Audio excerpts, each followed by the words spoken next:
Friend, ছিপ দিয়ে মাছ ধরার মজাটা তারাই ভালো করে জানে যারা কোনোদিন ছিপ দিয়ে মাছ ধরেছে বা ধরে। আমরা এত জায়গায় মাছ ধরেছি, দীঘা মোহনার মতন মজা কোথাও পাইনি, কোথাও এরকম আনন্দ। আর এই দাদাকে তো দেখে বুঝতেই পারছেন যে কতটা আনন্দ, কতটা মজা হচ্ছে বা কতটা মজা পেয়েছি আমরা। খুব এনজয় হয় এখানে মাছ ধরতে। আপনারাও চাইলে এখানে ধরতে পারেন ছিপ দিয়ে মাছ। একটা ছিপ আর 50-100 টাকা চিংড়ি মাছ হলেই হয়ে যাবে।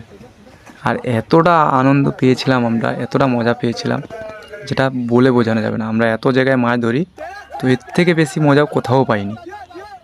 আপনারা যদি চান যে এরকম আরও আমরা ভিডিও আনি, তো কমেন্ট করুন। 100টা কমেন্ট হলে আমরা আবার ফুল ভিডিও নিয়ে আসবো আরও।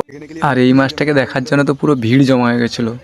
মানে এতজন আসছে, বলছে দাদা একটা সেলফি তুলবো, একটা মাছের ফটো তুলবো। আপনারা দেখেই বুঝতে পারছেন স্ক্রিনে। প্রচুর মজা পেয়েছি। এরকম যদি ভিডিও চান আপনারা লাইক কমেন্ট করুন।